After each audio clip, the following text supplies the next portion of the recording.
Sore ministry dimanapun berada, kembali kita santai, dalam arti bukan buang waktu, menunggu teman-teman selesai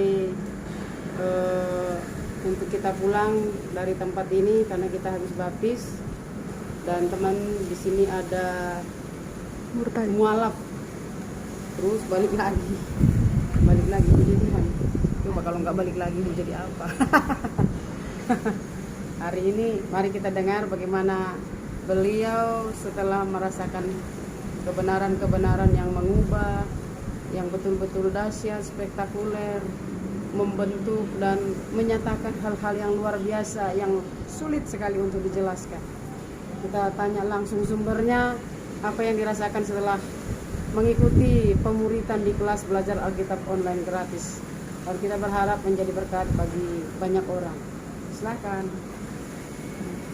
Shalom, saya Elida. Saya dulu mualaf ya. Jadi kalau ditanya bagaimana saya merasakan luar biasanya kasih Tuhan, seperti itu ya. Saya sampai sekarang ini masih terkagum-kagum. Bahkan kalau dengar orang bercerita kesaksian di sekitar-sekitar teman-teman kita yang ikut kelas, semuanya serba luar biasa. Saya kagum-kagum, dan bahkan di saat mereka bercerita saya mengatakan seperti ini dalam diri, saya juga seperti itu loh. Iya, aku juga begitu. Iya, aku juga begitu, seperti itu ya. Nah, pertama kali saya kesaksian diperkenalkan dengan ministry 100 channel, dan semua tidak ada kebetulan. Pasti itu semua Roh Kudus yang bekerja. Dan semakin hari saya rasakan secara pribadi, saya renungkan secara pribadi, saya seperti dibentuk. Perlahan-lahan saya seperti dibentuk bahwa orang yang seperti ini yang harus mengikut Kristus. Kita harus seperti apa? Nah, itu perlahan-lahan saya dibentuk dan itu saya rasakan sekali, nyata saya rasakan sekali. Dan kalau dibilang juga, itu bisa aja dibilang-bilang, itu kan bisa aja kita proses. Itu bisa aja kita baca buku, baca ini bisa aja. Tidak, semua serba berbeda. Sangat berbeda. Bahkan di saat ada yang ingin kita tanyakan, mungkin nggak hari ini jawabannya. Nah, di saat kita masuk kelas, oh iya, ini dia, ini jawabannya benar. Seperti itu. Nah, luar biasa sekali. Yang pasti ikut kelas Alkitab Ministry, saya seperti dirobahkan hari demi hari. Bahkan hari ini juga ya, saya masih bertemu dengan teman-teman ya, terlebih dengan hamba Tuhan. Ini sangat luar biasa. Bahkan ada satu lagi hal ya. Kemarin saya bertemu dengan Ibu Yunda. Ini kembali saya ingat yang lama ya, yang lalu ya, waktu pertama kali bertemu dengan Ibu Yunda. Tuhan berpesan, Roh Kudus berpesan sama saya.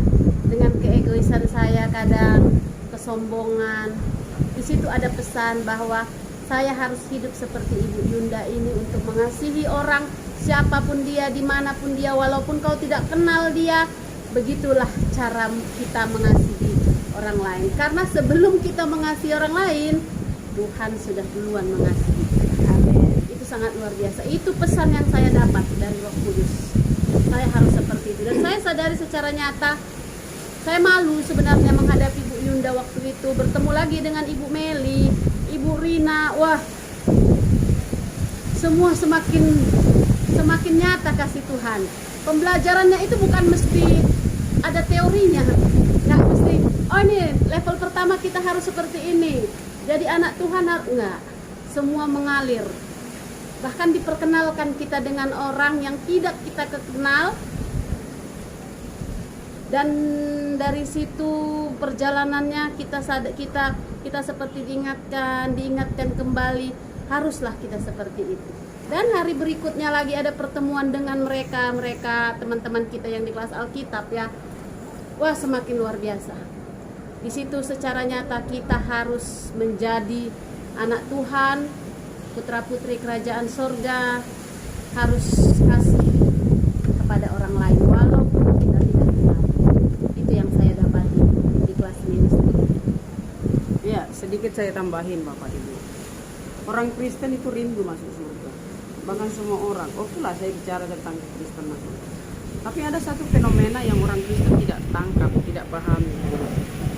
Ada pemahaman yang keliru selama ini. Dengan rajin bergereja, rajin beribadah, rajin menolong orang, orang berpikir, yes, saya masuk surga. Oh, tidak semudah itu. Tidak semudah itu. Ada hal yang harus kita tahu. Allah itu roh, Bapa kita itu roh. Jadi kita yang rindu masuk surga tentu menjadi manusia roh. Nah, bagaimana caranya? Kita bisa lihat orang yang di gereja Kristen dari kecil berumur 60, 50 tahun. Kalau ditanya tentang firman Tuhan, banyak sekali yang gagap. Bahkan ditanya pernah tamat baca Alkitab, semuanya hanya bisa tertawa, artinya belum pernah. Nah, saya mau tanya, bagaimana orang bisa berubah? Nasihat, oh tidak bisa. Yang bisa mengubah orang hanya firman. Nah, kalau kita tidak baca firman, bagaimana mau berubah? Baca firman juga tidak cukup untuk berubah diri. Harus mengalami firman itu. Mari coba Bapak Ibu lihat fenomena yang ada. Kristen bertahun-tahun tapi tidak mengenal Tuhan dengan baik. Ada masalah drop, selingkuh dengan dunia, atau tidak percaya Tuhan. Kami hadir dalam panggilan tersebut, Bapak Ibu. Roh Kudus membawa kita kepada pemuritan.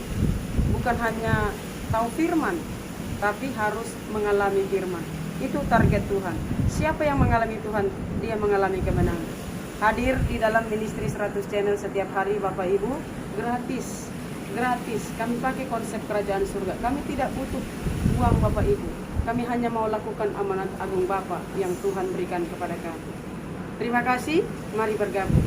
Terima kasih, haleluya.